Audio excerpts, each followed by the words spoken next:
அதனால் இன்றைக்கி கூட ஆண்டவர் என்ன உங்களுக்கு ஆண்டவர் பேசியிருக்கிறார் என்றால், யோவான் எழுதின சுவிசேஷம் 5வது அதிகாரத்தில் நாம் ஒரு சில வசனங்களை நாம் வாசிக்க போகிறோம். யோவான் எழுதின சுவிசேஷம் 5வது அதிகாரம் 2வது வசனத்திலிருந்து நம்ம வாசிக்க கேட்கலாம். எபிரேய பாஷையிலே பெதஸ்தா என்னப்பட்ட ஒரு குளம் எருசலேமில் இருக்கிறது. 5 மண்டபங்கள் உண்டு. பாருங்கள், எருசலேமில் ஒரு குளம் இருக்கிறது. அந்த குளத்தை சுற்றிலும் 5 மண்டபங்கள், அதாவது உட்காருகிற மாதிரி ஒரு 5 மண்டபங்கள் அந்த குளத்தை சுற்றி இருக்கிறது. அந்த குளத்துக்கு பேர் பெதஸ்தா என்று சொல்லி பேர் இருக்கிறது. அந்த குளத்துக்கும் நமக்கு என்ன சம்மந்தம்னு கேட்டிங்கன்னா, நமக்கும் அதுக்கும் ஒன்றும் சம்மந்தம் இல்லை. இருந்தாலும் நம்ம வாசிக்கிறத அங்கிருந்து வாசித்தா தான் கரெக்டாக வரும். அந்த குளத்தில் வந்து என்ன நடக்கும் அப்படின்னு சொல்லி கேட்டிங்கன்னா, நம்ம ஊர் குளத்துலலாம் என்ன நடக்கும்னு கேட்டிங்கன்னா, என்னென்னமோ நடக்கும். கத்திரிக்காய் அதெல்லாம் சொல்லக்கூட முடியாது, அவ்வளோ நடக்கும். ஆனால் அங்கே என்ன நடக்குன்னா, அவைகளில் குருடர், சப்பானிகள், சூம்பின உறுப்புடையவர்கள் முதலான வியாதிக்காரர் அநேகர் படுத்திருப்பார்கள். அந்த குளத்துக்கு பக்கத்தில் நிறைய வியாதியஸ்தலர்கள், குருடர்கள், சப்பானிகள், சூம்பின, ஒரு கை சின்னதாக இருக்கும், இல்லைன்னா ஒரு கால் சின்னதாக இருக்கும், இல்லைன்னா ஒரு காது சின்னதாக இருக்கும். அப்பேற்பட்ட ஆள் ஹைட் கம்மியாக இருப்பான். அப்பேற்பட்டவங்க அந்த குளத்துக்கு பக்கத்தில் படுத்திருப்பாங்க. ஏன் அங்கே குளத்துக்கு பக்கத்தில் படுத்திருக்கணுன்னா, அந்த குளத்தை தண்ணீர் எப்பொழுது கலங்கும் என்று காத்து கொண்டு இருப்பார்கள். அந்த குளத்தில் இருக்கிற தண்ணி என்ன செய்யும்? கலங்கும். அந்த கலங்கிறதுக்காக பார்த்துட்டு இருப்பாங்க வியாதியஸ்தர்கள். ஏன் அந்த தண்ணி கலங்கினா என்ன அப்படின்னு சொல்லி பார்த்தீங்கன்னா, ஏனெனில் சில சமயங்களில், சில நேரங்களில் தேவதூதன் ஒருவன் வந்து அந்த குளத்தில் இறங்கி தண்ணீரை கலக்குவான். ஒரு குளம் இருக்குது, அந்த குளத்துக்கு பேர் பெதஸ்தா. அந்த குளத்துக்கு 5 மண்டபம் இருக்குது. அந்த 5 மண்டபத்துலேயும் அநேகர் வியாதியஸ்தலர்கள் படுத்திருப்பாங்க. எதுக்கு படுத்திருப்பாங்கன்னா, தண்ணி எப்போ கலங்குன்னு பார்த்துட்டே இருப்பாங்க. ஏன்னா தேவதூதன் சில நேரங்களில் வந்து இறங்கி வந்து தண்ணீரை என்ன செய்வான்? கலக்கி விட்டுருவான். தேவதூதன் தண்ணி கலக்கிறதுக்கும் இவங்க உட்காந்து பார்த்துட்டு இருக்கிறதுக்கு என்ன தொடர்பு அப்படின்னு கேட்டிங்கன்னா, தண்ணீர் கலங்குனதுக்கப்புறம் யார் ஃபஸ்ட்டு அந்த தண்ணிக்குள்ளே இறங்குறாங்களோ அவனுக்கு எப்பேற்பட்ட வியாதியாக இருந்தாலும் சரியாயிரும். அல்லேலூயா. அந்த தண்ணி கலங்குன்னு பார்த்துட்டே இருப்பாங்க. திடீர்னு தண்ணி கலங்கும். யார் ஃபஸ்ட்டு அந்த தண்ணி குளத்துக்குள்ளே இறங்குறாங்களோ அவனுக்கு என்ன வியாதியாக இருந்தாலும் சரி, பிறக்கும் போதே கண்ணு தெரியலனா என்ன ஆயிரும்? கண்ணு சப்பானி என்ன செஞ்சிருவான்? சரியாயிரும். சூம்பின உறுப்புடையவர்கள் சரியாயிருவாங்க. கர்த்தருக்கு ஸ்தோத்திரம். அந்த குளம் எங்கே இருக்குன்னு பார்க்குறீங்களா? ஆசையாக இருக்குல்ல? நாமளும் என்ன செய்யலாம்? போனால் குளத்தில் இறங்கிடலாம். எருசலேமுக்கு போகணும். போகலாமா? ஒரு நாளைக்கு போவோம். ஆனால் எப்போ தண்ணி கலக்குன்னு தெரியாது. கர்த்தருக்கு ஸ்தோத்திரம். 10 வருஷம் ஆனாலும் ஆகும். பரவாயில்லையா? அப்படியும் பரவாயில்லைன்னு சொல்கிறீங்களா? கர்த்தருக்கு ஸ்தோத்திரம். என்னையோட வந்தீங்கன்னா கொண்டு போய் விட்டுட்டு நான் வந்துடுவேன். நீங்கள் எப்போ தண்ணி கலக்குதுன்னு பார்த்துட்டே இருக்கணும். அதுவும் பஸ் ஸ்டாண்டில் இறங்கணும். சும்மா இறங்குற மாதிரி தான் எல்லோரும் திடுன்னு நிறைய பேர் இறங்கிடுவாங்க. ஆனால் முதல் ஆள் யார் இறங்குறாங்களோ அவங்களுக்கு தான் சரியாகும். இது சாத்தியமா? நடக்கிறதுக்கு வாய்ப்பே இல்லை. நம்ம இப்படியே இங்கேயே தமிழ்நாட்டிலே என்ன செஞ்சுக்கலாம்? இருந்துக்கலாம். இப்போது அந்த இடத்துல நான் 10 வருஷம்னு சொன்னது கம்மி. ஆனால் அந்த இடத்துல 38 வருஷமாக ஒரு மனிதன் வியாதிப்பட்டு அங்கேயே படுத்து கிடக்கிறான். வாசிங்க. 38 வருஷம் வியாதி கொண்டு இருந்த ஒரு மனுஷன் அங்கே இருந்தான். 38 வருஷம் குளம் கலக்குது. ஆனால் என்ன ஆயிடுது, அவனால் இறங்க முடியல. 38 வருஷமாக பார்த்துட்டே இருக்கிறான், எப்படியாவது வியாதி சரியாயிரும், வியாதி சரியாயிரும், வியாதி சரியாயிரும். நாம்ளும் என்ன செய்கிறோம், பார்த்துட்டே இருக்கோம், எப்படா நம்மளுக்கு வியாதி சரியாகும். அல்லேலூயா அப்படின்னு சொல்லி நம்ம ஆவலோடு எதிர்பார்த்து கொண்டு இருக்கிறோம் வியாதி சரியாகும்னு சொல்லிட்டு. அந்த இடத்துல யார் வருகிறார்கள் என்றால், படுத்திருந்த அவனை இயேசு கண்டு வெகு காலமாய் வியாதியஸ்தன் என்று அறிந்து அவனை நோக்கி சொஸ்தமாக வேண்டும் என்று விரும்புகிறாயா என்று கேட்டார். என்ன கேள்வி! ஒரு வாரமாக சாப்பாடு இல்லாதவனுக்கு உனக்கு சாப்பாடு வேணுமா அப்படின்னு கேட்டால் அவன் என்ன சொல்லுவான்? என்னையா கேள்வி, நாளே வயிறு கண்ணே தெரிய மாட்டேங்குது, உங்களை அடையாளமே தெரியல, பசி மயக்கம், என்னை சாப்பாடு வேணுமான்னு கேட்குறீங்களே. அந்த மாதிரி இயேசு அந்த வழியை போகிறாரு. இயேசுக்கு தெரிஞ்சிருச்சு, இவன் 38 வருஷமாக இங்கேயே கிடக்கிறான், குளம் எப்படா கலக்குன்னு பார்த்துட்ருக்கான் அப்படின்னு சொல்லிட்டு, சொஸ்தமாக வேண்டும் என்று சொல்லி விரும்புகிறாயா? நம்மளை கேட்டால் என்ன சொல்லுவோம்? என்ன சொல்லுவோம்? சொஸ்தமாக வேண்டும் நீ விரும்புறியான்னு கேட்டால் என்ன சொல்லுவோம்? ஒன்றுமே சொல்ல மாட்டோமா? இப்படியே அமைதியாக இருந்துக்குவோம். அதுக்கு தான் இத்தனை வருஷமாக நான் காத்து கொண்டு இருக்கிறேன் ஆண்டவரே. அதற்கு வியாதியஸ்தன் சொல்கிறாரு, ஆண்டவரே தண்ணீர் கலக்கப்படும் போது என்னை குளத்தில் கொண்டு போய் விடுறதுக்கு ஒருவனுமே இல்லை, நான் போகிறதுக்குள்ளே நான் என்னை கொண்டு போய் விடுறதுக்கு ஆள் இல்லை, ஆனால் நானாக போய் சேர்றதுக்குள்ளே எனக்கு முன்னாடி யாராவது போய் உள்ளுக்குள்ளே இறங்கிடுறாங்க. இப்போ நான் என்ன செய்கிறது? ஆண்டவர்கிட்ட சொல்கிறார். அதே போல் உங்களுடைய குறைகளை யாருக்கிட்ட சொல்லுங்கள்? ஆண்டவர்கிட்ட சொல்லுங்கள். பக்கத்து வீட்டுக்காரங்கிட்ட சொன்னால் அவன் என்ன சொல்லுவான் தெரியுமா? நீ என்ன பாவம் பண்ணியோ நீ அனுபவிக்க. நிறையா சொல்லியிருப்பான் போல இருக்கு ராகுல் பிரதர்கிட்ட. இந்த மாதிரி சொன்னாங்களா? நிறைய பேர் சொல்லியிருக்கிறாங்க.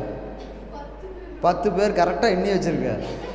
10 பேர் சொல்லியிருக்கிறாங்க, உனக்கு அப்படித்தான் வேணும் அப்படின்னு மனுஷங்கிட்ட சொல்லுவான். பெத்த தாய்கிட்ட என்னை என்ன பண்ண சொல்கிற? இப்போ அம்மா என்ன சொல்லுவான்? சும்மா நகி நகி நகின்னு வயிற்று வலிக்குதுன்னு இப்போ என்ன பண்ண சொல்கிற அப்படின்னு அம்மா சொல்லுது. அப்பா சொல்லுது, நான் உன்னை ஆஸ்பத்திரி கூட்டிகிட்டு போய் பார்த்துட்டு தானே இருக்கிறேன், சும்மா நகி நகி நகின்னு அதையவே சொல்லிகிட்டு இருக்கிறேன். இதெல்லாம் நாங்கள் சொல்லுவோன்னு நீங்கள் நினைக்காதீங்க, உலகத்தான் சொல்லுவான்னு சொல்கிறேன். ஆமாம், இப்படி தான் பாஸ்டர் பேசுவார் போல இருக்குது, பாஸ்டரமாக அப்படி தான் சொல்லுவாங்க போல. நாங்கள் எங்களை சொல்லலை, உலகத்தில் நாங்களும் அடிபட்டு தானே வந்திருக்கோம், எங்களுக்கு இந்த மாதிரி சொன்னவங்க உண்டு. அப்போது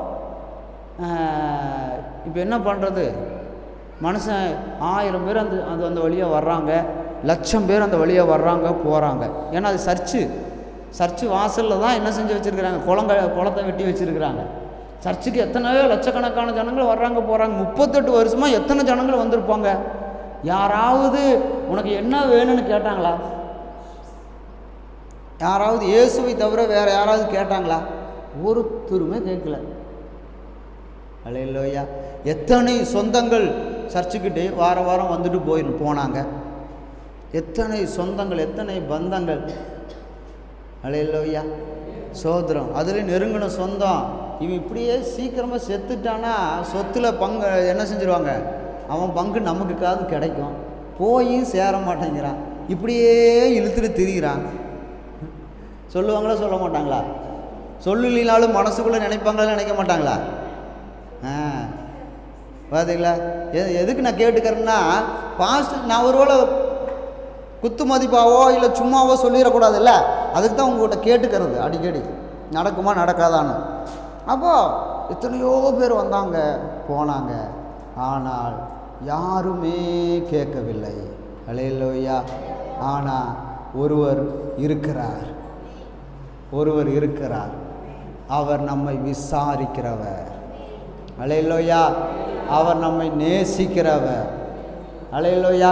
நம்ம மேல் கருசனையாய் உள்ளவர், நம்ம மேலே கருசனையாக உள்ளவர். யாராவது இந்த உலகத்தில் அவர் மாதிரி நேசிக்கிறதுக்கு ஆட்கள் இருக்கிறாங்களா?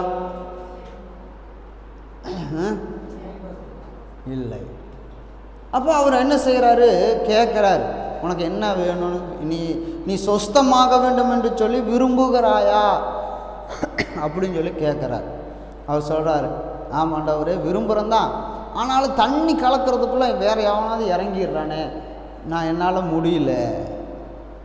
எத்தனை வருஷமாக? 38 வருஷமாக ஒரு மனிதன் முயற்சி செய்து ஒரு வியாதியை சரியாக்க முடியவில்லை. அல்லேலூயா. கர்த்தருக்கு ஸ்தோத்திரம். ஏன் அவன் ஆஸ்பத்திரி போய் சரியாகி இருக்கலாம்ல? ஆஸ்பத்திரி போயிருப்பானா? போயிருக்க மாட்டானா? கட்டாயம் போயிருப்பான்ல. அன்றைக்கெல்லாம் டாக்டர் இருந்தாங்களே இல்லையா? எல்லாம் நாட்டு வைத்தியங்கள் தான். அப்போது இயேசு சொன்னார், என்ன சொன்னார் தெரியுமா? இயேசு அவனை நோக்கி, எழுந்திரு, உன் படுக்கையை எடுத்துக்கொட நட என்றார். அல்லேலூயா. 1,00,000 பேர் சேர்ந்து நீ எழுந்திரு, உன் படுக்கையை எடுத்துக்கொண்டு நட என்று சொல்லி 1,00,000 பேர் சேர்ந்து ஒரு கூக்குரல் இட்டால் அவனால் எழுந்து நடந்திருப்பானா? கோடி பேர், 1 கோடி ஜனங்கள் கூடி நின்று, ஏய் உன் எழுந்து படுக்கையை எடுத்துக்கொண்டு நீ நட அப்படின்னு சொல்லி எல்லாரும் ஒரே மாதிரி சத்தம் போடுறாங்க. எத்தனை பேர்? 1 கோடி பேர். அல்லேலூயா. அவன் எழுந்து நடந்திருப்பானா? அல்லேலூயா. ஆனால் ஒருத்தர் சொல்றார், ஒரே ஒருத்தர் சொல்றார், அல்லேலூயா, அவர்தான் இயேசு. அவர் சொல்றாரு, உன் படுக்கையை எடுத்துக்கொண்டு நட. உடனே மைண்டு வேலை செய்யுது. இங்கே பாரு, இங்கே பாரு, திரும்ப மாட்டேயே, எனக்கு தெரியும் உனைத்தான் கூப்பிட்றாங்கன்னா அது தெரியும். கூப்பிட்டு என்ன ஊசி எடுத்து காட்டுவார், மிரட்டுவார். அதனால் எதுக்கு திரும்பிட்டு? இங்கே பார்,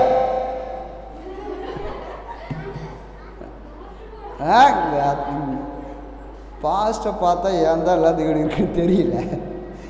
சரி சரி பார்த்துறான். அப்போது எத்தனையோ சொந்தக்காரங்க வந்தாங்க, பந்தங்கள் வந்துச்சு. எல்லோரும் என்ன சொல்லியிருப்பானே, ஏன்டா 38 வருஷமாக இப்படி கிடக்கிற, ஆண்டவர்கிட்ட உன் ஜீவனை ஒப்புக்கோடு, அவர் என்ன செய்வார், உன்னை சாக அடிப்பார். சொல்லியிருப்பாங்களா? சொல்லியிருக்க மாட்டாங்களா? என்னைய சொன்னாங்க.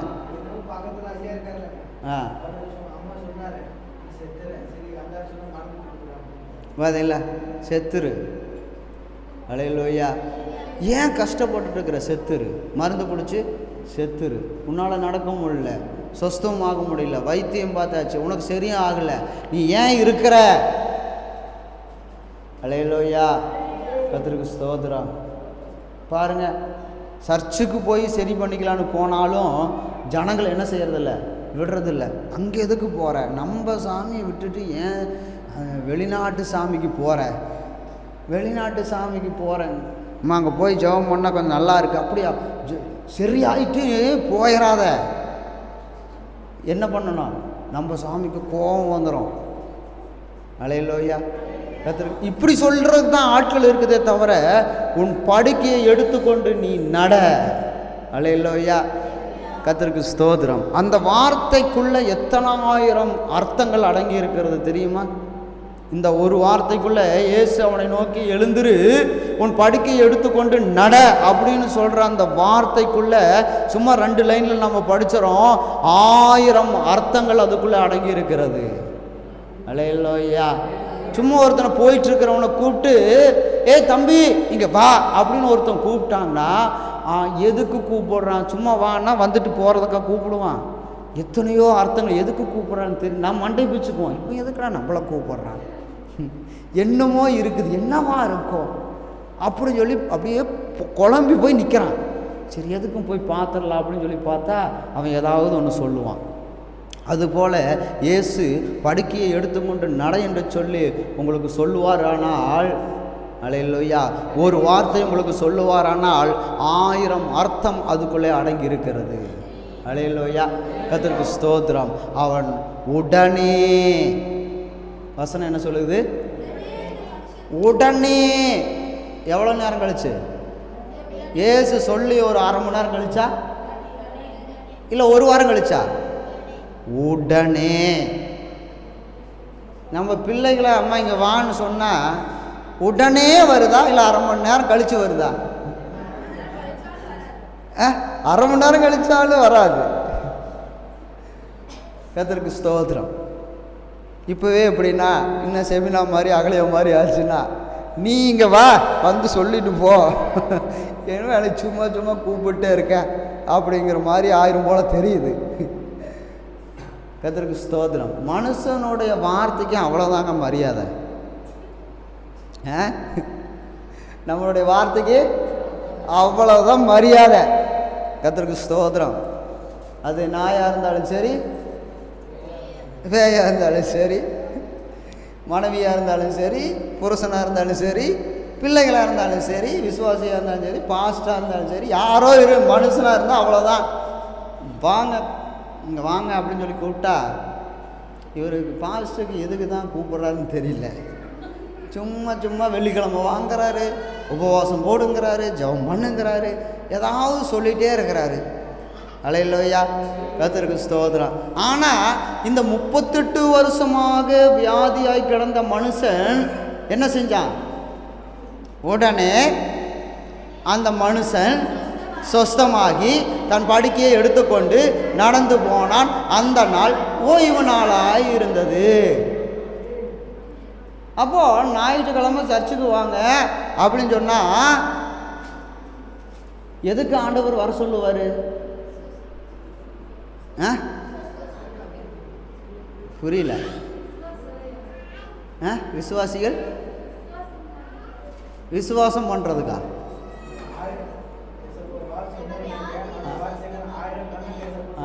அல்லேலூயா, சொஸ்தமாக்குறதுக்கு. அல்லேலூயா, உடலை சொஸ்தமாக்கணும், மனதை சொஸ்தமாக்கணும். அதுக்கு தான் இயேசு வர சொல்கிறார். வந்து சொன்னார்னா சொஸ்தமாயிடுவான். நம்ம சண்டே சர்வீஸுக்கு எதுக்கு வர்றோம் அப்படின்னு கேட்டிங்கன்னா, இப்போ ஒரு 2 வீலர் இருக்குது, அதைய கொஞ்ச நாள் ஆச்சுன்னா எங்கே கொண்டு போய் விடணும்? சர்வீஸுக்கு கொண்டு போய் விடணும். அப்படியே ஓட்டிகிட்டே இருப்பீங்களா? எத்தனை நாளைக்கு ஓடும் வண்டி? அப்படியே ஓட்டிகிட்டே இருங்களே, எத்தனை நாளைக்கு வரும்? 6 மாதத்தில் புஷ்ஷுன்னு போயிடும். அப்போ என்ன செய்யணும்? சர்வீஸுக்கு விடணும். அப்போ சரியாக சர்வீஸுக்கு விட்டுட்டே இருந்தால் வண்டி எத்தனை வருஷத்துக்கு நல்லாயிருக்கும்? அவங்களுடைய கணக்குப்படி 15 வருஷம். 15 வருஷத்துக்கு நல்லாயிருக்கும். அப்போ என்ன செய்யணும்? சர்வீஸு ஓடணும். அப்போ ஆண்டவர் நம்முடைய சரீரத்தையும் நம்முடைய ஆவியும் நம்முடைய ஆத்மாவையும் சர்வீஸ் பண்ணுறது நாள் எந்த நாள்? அதுக்கு பேர் தான் என்னது? Sunday service. அப்போ சர்வீஸ் பண்ணுறதுக்கு வரணுமா வரக்கூடாதா? புரியல. ஏசப்பாவுக்கு எல்லாமே தெரியும். மனுஷனுக்கே தெரியும் போது ஏசப்பாவுக்கு தெரியாதா?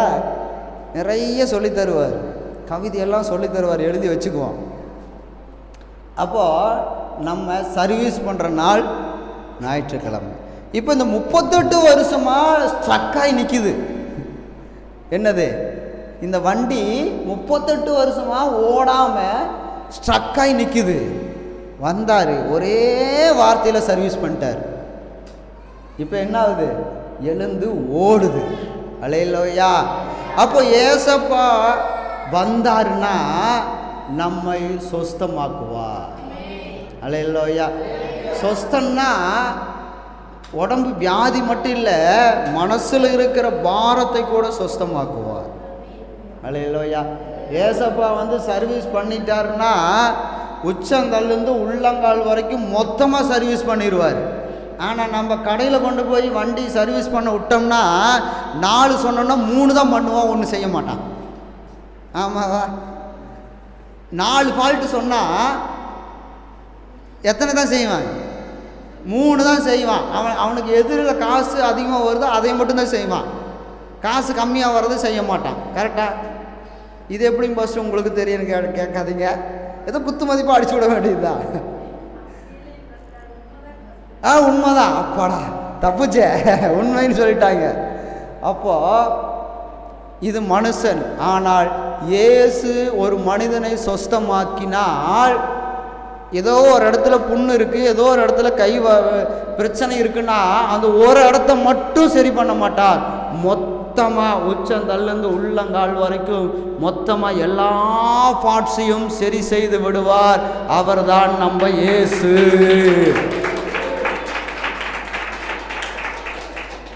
கர்த்தருக்கு ஸ்தோத்திரம். இப்போ 38 வருஷமாக வியாதியாக இருந்தான். இப்போ அவனுக்கு என்ன வேணும்னு இயேசு கேட்ட பொழுது அவன் என்ன தான் சொன்னான், சொல்லியிருப்பான்னு நீங்கள் நினைக்கிறீங்க? இப்போ உங்களுக்கும் ஒரு சிலருக்கு வியாதியாக இருக்குன்னு வச்சுங்க, வருஷ கணக்காக இருக்குது. இப்போ இயேசு வந்து கேட்குறாரு, உனக்கு என்ன வேணும்னு கேட்குறாரு, என்ன சொல்லுவீங்க? வியாதி சுகமாகுன்னு கேட்பீங்க. வேறு ஏதாவது கேட்பீங்களா? வேறு ஏதாவது வேணுமான்னு கேட்டால் என்ன தான் சொல்லுவீங்க? அது மட்டும் போதும், நான் சுகமானா சரி அப்படின்னு சொல்லி தானே கேட்போம். சரி, இப்போ வியாதியை சுகமாக்கிட்டார். இப்போ அவன் எந்திரிச்சு ஓடிட்டான், வீட்டுக்கு போயிட்டான். இப்போ அடுத்த நாள் காலையில் ஒய்ஃபு சொல்லுது, உனக்கு தான் சரியாயிடுச்சுல்ல, எனக்காவது வேலை பார்க்கலாம்ல, ஏதாவது ஒரு வேலை பார்க்கலாம்ல. சொல்லியிருக்குமா சொல்லியிருக்காதா? அந்த அவருக்கு கல்யாணம் ஆச்சு ஆகலையான்னு எனக்கு தெரியல, இருந்தாலும் ஒரு குத்து மதிப்பாக சொல்லுவோமே, அதெல்லாம் உண்மைதான்.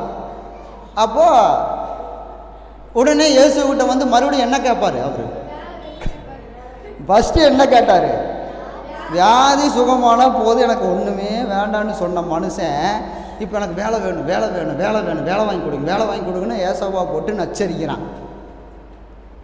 அல்லேலூயா. இப்போ நாமளாக இருந்தால் என்ன செய்வோம்? அதைத்தானே செய்வோம்.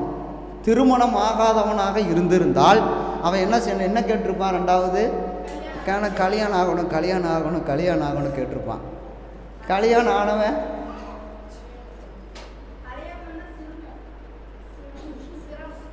அப்போ என்னன்னு கேட்டிங்கன்னா, இப்போ நாமளும் என்ன செய்கிறோம்? ஏசப்பாடு எனக்கு இது இருந்தால் போதும் ஆண்டவரே, இதை மட்டும் எனக்கு செஞ்சுருங்க ஆண்டவரே அப்படின்னு சொல்லுவோம். ஆனால் சரியானதுக்கப்புறம் என்ன கேட்போம்? வேலைக்கு போகணும். அப்போ வேலை கேட்டு நையின்னு ஏசப்பா நச்சரித்து ஒரு வேலை வாங்கிய வேலை இவன் என்றால் முதல்ல வியாதி சரியான போதுன்னு மட்டும் சொன்னால் இப்போ மறுபடியும் வேலை கேட்குறானேன்னு சொல்லிட்டு வேலையை கொடுத்து மனைவி கொடுத்து கல்யாணம் ஆனால் போதுன்னு சொன்னான். கடைசியில் பார்த்தா குழந்தை வேணும்னு நச்சரித்து ஒரு குழந்தைய வாங்கி அந்த குழந்தைக்கு பாஸ்டிங் போட்டு ஜெபிக்கிறான். ஏன் ஆண்டவரை கொடுத்ததே கொடுத்தீங்க, என்னை போட்டு நச்சரிக்குது. இப்படித்தானே நீ என்னை நச்சரிச்ச, எனக்கு அது வேணும் இது வேணும்னு, இப்போ மட்டும் அப்படின்னு ஆண்டவர் பதில் சொல்லுவார். இப்படி ஆண்டவர்கிட்ட ஒன்று தான் நம்ம கேட்குறோம். ஆனால் அதை சரி செய்த உடனே மறுபடியும் தொடர்ச்சியாக கேட்டுகிட்டே போகிறோம். அல்லேலூயா. கர்த்தருக்கு ஸ்தோத்திரம். நடக்கவே முடியல, ஆண்டவரே என்னை நடக்க வைங்க அப்படின்னு சொல்லி சொன்னால் சரின்ட்டு ஆண்டவர் நடக்க வச்சிட்டாரு. நடக்க வச்சுட்டீங்க, நான் பயணம் செய்கிறதுக்கு என்ன வேணும்? ஒரு கார் இருந்தால் நல்லா இருக்கும் ஆண்டவரே. அல்லேலூயா. இப்போ காருக்கு 6 லட்ச ரூபா லோனை போட்டு லோனை வாங்கி வச்சுக்கிட்டு ஆண்டவரே லோன் கட்டணும், லோன் கட்டணும், லோன் கட்டணும், லோன் கட்டணும். ஆண்டவர் உன்னை நான் நடக்க வைக்கிறேன்னு தானே சொன்னேன், கார் வாங்கி உனக்கு கொடுத்து லோன் கட்டுறேன்னா சொன்னேன். இது யார் ஏற்படுத்திக்கிட்டது? இப்போ யார் மேலே பழி வருது? அல்லேலூயா. அப்போது தேவன் நம்ம மேல் ஒரு சித்தம் வைத்திருக்கிறார். தேவன் நம்முடைய வாழ்க்கையில் ஒரு காரியத்தை செய்யணும்னு நினைத்துட்டு கொண்டு இருக்கிறார். அந்த சித்தத்துக்கு, அந்த காரியத்துக்கு நம்ம ஒப்பு கொடுத்தால், அல்லேலூயா, இயேசு சொல்லுவார், எழுந்து நடன்னு சொல்லுவார், எழுந்து நடப்பான். போய் அங்கே உட்காருன்னு சொல்லுவார், அங்கே உட்காருவான். இதை செய்யுன்னு சொல்லுவார், அதை செய்வான். அல்லேலூயா, கர்த்தருக்கு ஸ்தோத்திரம். தேவனுடைய நோக்கம், எத்தனையோ சப்பானிகள் அந்த இடத்துல இருந்திருப்பார்கள். ஒரு 5 வயது, 10 வருஷமா, 15 வருஷமா, 20 வருஷமா இருந்திருப்பாங்க. ஆனால் இந்த 38 வருடம் உள்ள அந்த சப்பானியை எழுந்து நடக்க வைத்ததுக்கு என்ன நோக்கம் இருக்கும் என்று சொல்லி யாராவது தெரியுமா? அல்லேலூயா. சாக கடந்த என்னை இன்னைக்கு உயிரோட எழுப்பி இருக்கிறார் என்றால் என்ன நோக்கமாக இருக்கும்? ஒரு 10 இடத்துல இடம் வாங்கி போடணும், ஒரு 4 வீடு வெட்டி வாடகை கொள்ளணும், ஒரு பெரிய கார் வாங்கணும், அப்படியா? என்னன்னு கேட்டிங்கன்னா, எதுக்கு எனக்கு சுகம் கொடுத்தார் என்றால் அவருக்காக வாழ வேண்டும் என்பதற்காக. அல்லேலூயா. உங்களுக்கு ஒரு காரியத்திலிருந்து விடுதலை பண்ணுகிறார் என்றால் எதற்காக? நம்ம இஷ்டத்துக்கு ஓடுறதுக்காக தேவன் சுகத்தை கொடுக்கவில்லை. எதற்காக கொடுத்தார் என்றால் அவருக்காக நான் வாழ வேண்டும். எத்தனையோ சப்பானிகள் இருந்தார், அவங்களையெல்லாம் சுகமாக்கல. ஏன் இந்த ஒருவனை மட்டும் சுகமாக்கினார்? அவருக்காக வாழ வேண்டும். அதே போல் உங்களையும் என்னையும் தேவன் எதுக்கு சுகமாக்கணும்? ஏன் எதுக்கு சுகமாக்கணும்? அவருக்காக வாழ வேண்டும். அல்லேலூயா. அவருக்கு ஆராதனை செய்ய வேண்டும். ஞாயிற்றுக்கிழமை தோறும் என்ன செய்யணும்? ஒரு 2 மணி நேரமோ 2.5 மணி நேரமோ அவருக்காக அவருடைய சமூகத்தில் வந்து அவருக்கு ஆராதனை செய்யணும். அதுக்கு தான் சுகம் கொடுக்குறார். ஆனால் இங்கே சுகம் பெற்றவங்கெல்லாம் வந்தாங்கன்னு வச்சுருந்தாங்களே, இடமே பற்றிருக்காது. இந்த இடமே பத்தாது. இங்கே சுகமானவர்கள் வந்தார்களா என்றால் எல்லாரும் போயிட்டாங்க. எத்தனையோ பேர் போயிட்டாங்க. இன்றைக்கி நீங்களும் நானும் தான் மிச்சமாக இருக்கோம். அல்லேலூயா. கர்த்தர் நமக்கு ஒரு நோக்கத்தை நம்முடைய வாழ்க்கையிலே செய்தார் என்றால் அது அவருடைய வாழ்க்கை, அவருக்காக வாழணும், அவருக்காக எழும்பி பிரகாசிக்கணும். நான் இன்றைக்கி பாஸ்டாக நிற்கணும்னு சொல்லித்தான் 25 வருடங்களுக்கு முன்பாக எனக்கு சுகத்தை கொடுத்தார். அல்லேலூயா. கொரோனா வந்தபோது சாகாமல் உயிரோடு பாதுகாத்தது எதுக்கு? ஊழியம் செய்யணும், அவருக்காக வாழணும். அல்லேலூயா. அதுக்கு தாங்க நமக்கு உயிரை கொடுத்துருக்கிறார். அதற்காகத்தான் நம்ம ஜீவனோடு எழுப்பி இருக்கிறார். கர்த்தருக்கு ஸ்தோத்திரம். பாருங்கள், லூக்கா 13வது அதிகாரத்தில் 10வது வசனம் வாசிங்க.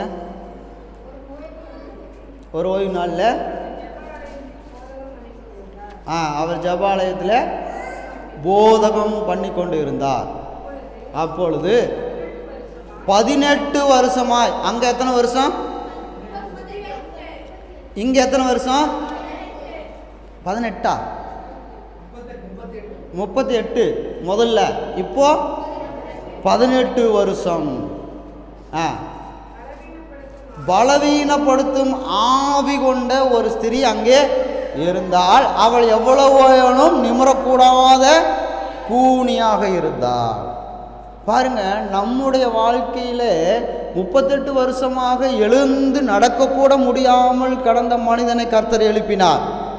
அதே போல் நம்முடைய வாழ்க்கையிலும் எழுந்து நடக்க முடியாமல் செய்கிற சில காரியங்கள் இருக்கிறது. வியாதி இருக்கிறது, அடுத்தது கடன் இருக்கிறது, அடுத்தது போராட்டம் இருக்கிறது, அடுத்தது பிரச்சனைகள் இருக்கிறது. அதில் தேவன் நம்மளையும் எழுந்து நடக்க செய்வார். பார்த்து எழுந்து ஓடிடாதீங்க, நடக்கத்தானே செய்கிறார். நீங்கள் சொல்கிறத பார்த்தா எழுந்து ஓடிடுவீங்க போல இருக்குது. சரி, எதுக்கு நமக்கு வம்பு? அடுத்த டிராஃபிக்கு போகிறேன்.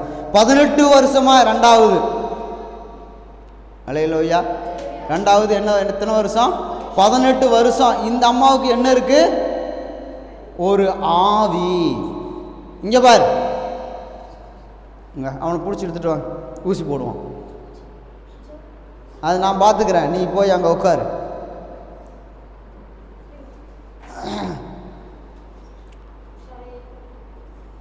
சரி, அவங்க அம்மாட்டியா அது வாங்கி அவங்க அம்மாவுக்கு போட்டுருச்சுன்னா ரொம்ப ஆயிரும். அது அப்படி தான் கண்டிஷன் இருக்குது. கூட செக் பண்ணி பார்க்குறேன் எப்படி குத்துதுன்னு செக் பண்ணிடுவாங்க. அப்போது 18 வருஷமாக ஒரு பிசாசின் பிடியில் ஒரு அம்மா இருக்கிறாங்க. அந்த அம்மா எவ்வளவும் நிம்மறக்கூட நிமிர்ந்து பார்க்க முடியாத அளவுக்கு கூனியாக இருக்கிறாள். அல்லேலூயா, கர்த்தருக்கு ஸ்தோத்திரம். நம்மையும் நடக்க முடியாமல் செய்கிற பிசாசு இருக்கிறது. நம்மையும் நிமிர்ந்து பார்க்க முடியாத அளவுக்கு சில பிரச்சனைகள் இருக்கிறது. அல்லேலூயா. தலைகுனிவு, சொந்தக்காரங்க மத்தியில், வேலை செய்கிற இடத்துல, ரோட்டில் போகும்போது வரும்போது நாம் என்ன செய்கிறோம்? தலை குனிந்து வாழ்கிறோம். ஆமாவா இல்லைங்களா? ஆமாவா இல்லையா? ஆமாம். அப்போது 18 வருஷமாக நிமிர முடியாமல் பிசாசு ஒரு அம்மாவை போட்டு அடைச்சி வச்சிருக்கிறது. 10வது வசனம் சொல்லுகிறது, ஒரு ஓய்வு நாளிலே அவர் ஜெப ஆலயத்திலே பிரசங்கம் பண்ணி கொண்டு இருந்தார். அப்பொழுது 18 வருஷமாக இருந்த அந்த ஆவி பிடிச்ச அந்த அம்மாவை இயேசு அவளை கண்டு தம்மிடத்தில் அழைத்து, ஸ்திரியே, உன் பலவீனத்திலிருந்து விடுதலையாக்கப்பட்டாய் என்று சொல்லி. அல்லேலூயா, அல்லேலூயா. அதே போல நிமிர்ந்து வாழ முடியாது, தலை நிமிர்ந்து வாழ முடியாத ஒரு சூழ்நிலை நமக்கு இருக்குமானால் இயேசு வருவார், உன் படுக்கையை எடுத்துக்கொண்டு நடன்னு சொல்லுவார்.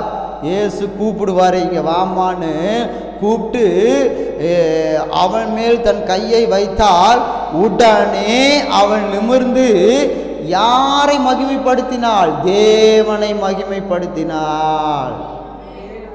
அல்லேலூயா, கர்த்தருக்கு ஸ்தோத்திரம். பார்த்தீங்களா? அப்போது இயேசு கூப்பிடுவார். எப்போ கூப்பிடுவார்? ஓய்வு நாளில் கூப்பிடுவார். நம்மளை கூப்பிட்டு என்ன செய்வார்? சுகப்படுத்துவார். அன்னைக்கு அது 38 வருஷமாய் வியாதியாக இருந்தான். இங்கே 18 வருஷமாய் பிசாசு உள்ளுக்குள் இருந்தது.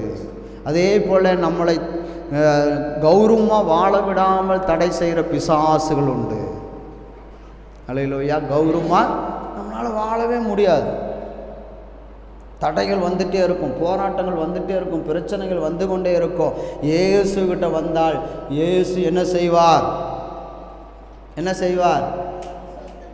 சொஸ்தமாக்குவார், பிசாசை துரத்துவார். அல்லேலூயா.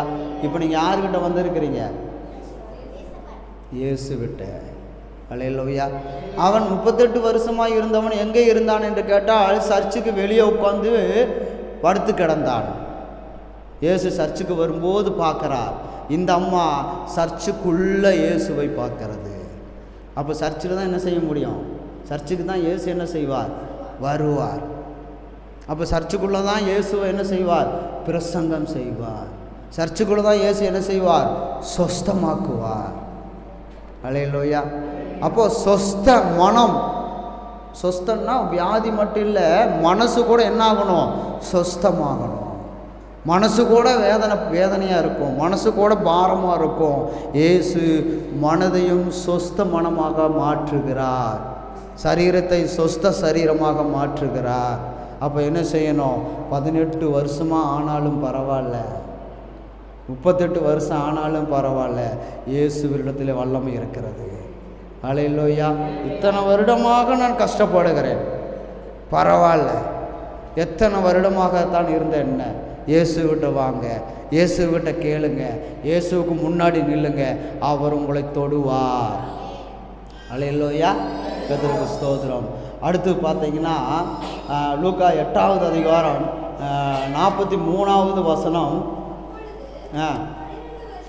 12 வருஷமாய், இப்போ எத்தனை வருஷம்? ஃபஸ்ட்டு எத்தனை வருஷம்? 2வது, 3வது 12 வருஷமாக வெறும்பாடு உள்ளவளாக இருந்து தன் ஆஸ்தியெல்லாம் வைத்தியர்களுக்கே செலவழித்து ஒருவனாலும் சொஸ்தமாக்கப்படாத ஒரு ஸ்திரீ, சொத்தையே விற்று வைத்தியம் பார்த்தாச்சு, என்ன கிடைக்கல? சொஸ்தம் கிடைக்கவில்லை, ஆரோக்கியம் கிடைக்கவில்லை.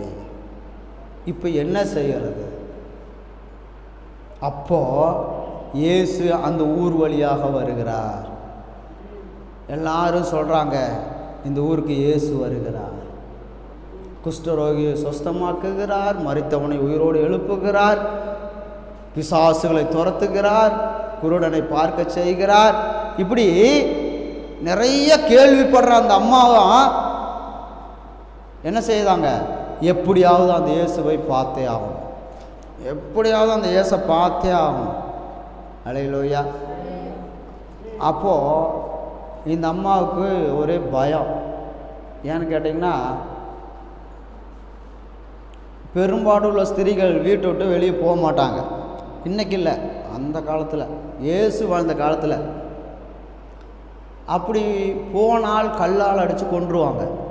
ஏன்னு கேட்டிங்கன்னா, பெரும்பாடுள்ள ஸ்திரீகள் எதையை தொட்டாலும் அது தீட்டாயிரும், யார் அதை தொட்டாலும் தீட்டாயிரும். அவங்க வீட்டு திண்ணையில் தான் படுத்து கிடக்கணும். தனியாக தலகாணி, தனியாக போர்வை, தனியாக தட்டு, தனியாக டம்ளரு. நான் சின்ன பையனாக இருக்கும்போது கூட பார்த்துருக்கேன். இப்போ பெரிய பையனானோன்னு அந்த மாதிரி ஒன்றும் இல்லை. எல்லாம் காலங்கள் டிஜிட்டல் காலங்களாய் மாறிவிட்டது.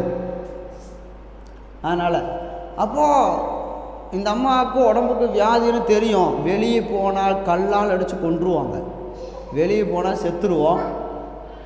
இங்கே பாரு, என்ன வேணாம்?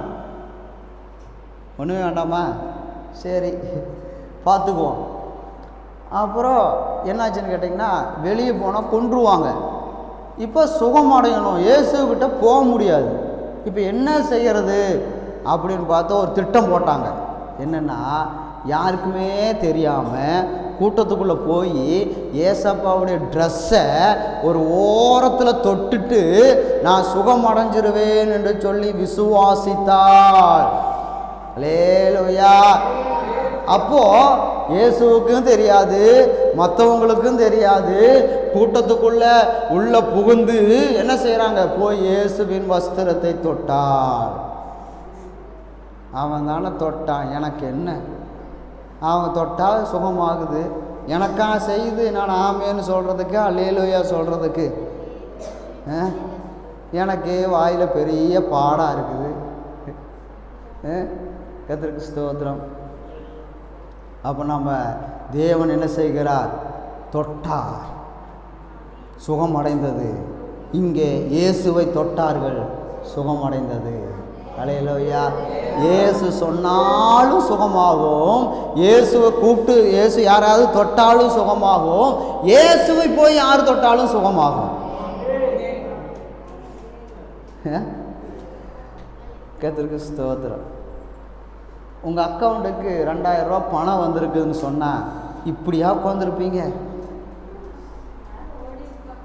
அப்பா எங்கே? அல்லேலூயா. கர்த்தருக்கு ஸ்தோத்திரம். எப்படி இருக்கும்? ஜாலியாக இருக்கும். இப்போ எப்படி இருக்குது? ஏசப்பா பேசிகிட்டு இருக்கிறார், எப்படி இருக்குது? கர்த்தருக்கு ஸ்தோத்திரம். ஒரே சந்தோஷமாக இருக்க வேண்டாம். இன்றைக்கி என்ன நாள்? ஓய்வு நாள். யாருக்கு? நமக்கு. அப்புறம் மனமகிழ்ச்சியின் நாள். சர்ச்சுக்கு போகிறோன்னு சொன்னோன்னே என்ன வந்துச்சு? சந்தோஷம் வந்துச்சு. யாருக்கு? நமக்கு. அல்லேலூயா. இந்த வாரம் மட்டுமா? இனிமேல் வர்ற வாரம் எல்லாமா? வாரம் வாரம் சர்வீஸ் பண்ணணும். கர்த்தருக்கு ஸ்தோத்திரம். சர்வீஸ்லேயே இருக்கிறாரு, அது சண்டே சர்வீஸு. கர்த்தருக்கு ஸ்தோத்திரம். அப்போ சர்வீஸ் பண்ணால் தான் என்ன ஆகும்? வண்டி ஓடும். எப்படி சர்வீஸ் பண்ணணும்? அரைகுறையாக பண்ணணுமா? நல்லா பண்ணணுமா? நல்லா பண்ணணும்னா எத்தனை பேர் நல்லா பண்ணணும் கை தூக்குறீங்க?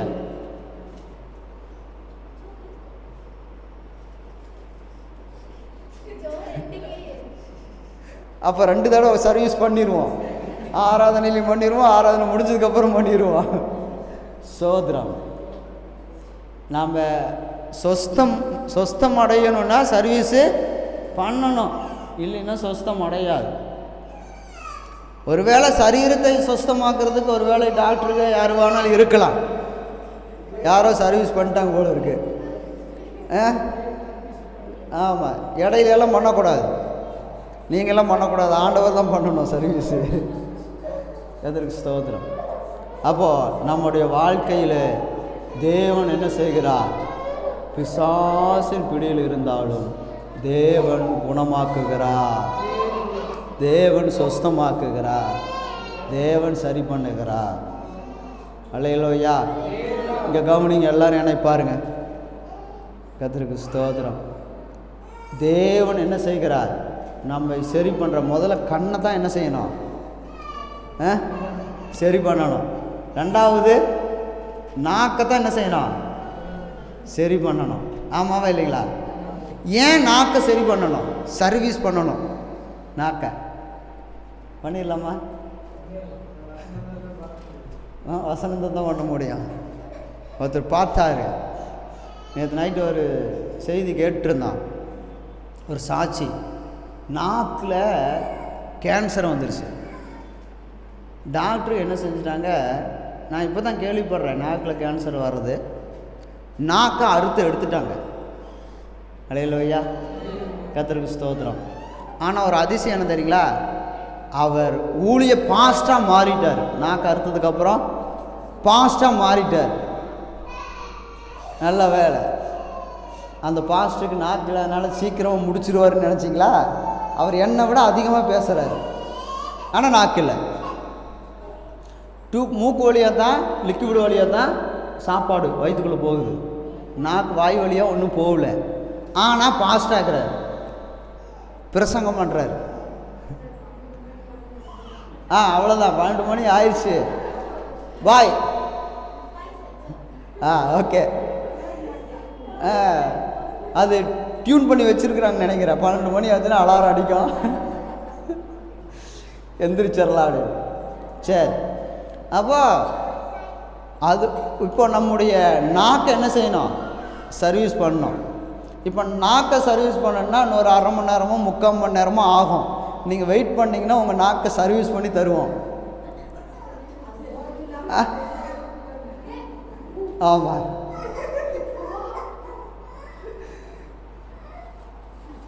அது அதனோட வேலை செய்யுது, எல்லாத்தையும் கூட்டிகிட்டு போயிடுவோம் எப்படியாவது. சரி,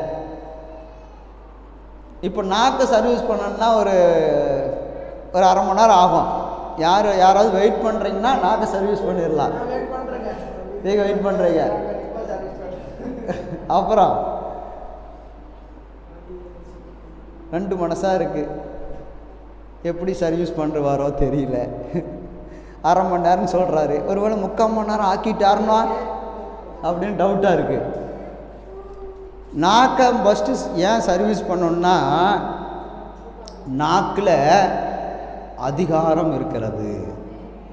அல்லேலூயா, அதிகாரம் இருக்கிறது. ஏன்னா நீதிமொழிகள் 18:21 வாசிச்சு பாருங்க. வாசிச்சுட்டு அப்புறம் நீங்கள் சொல்லுங்கள் சர்வீஸ் பண்ணலாமா வேண்டாமான்னு.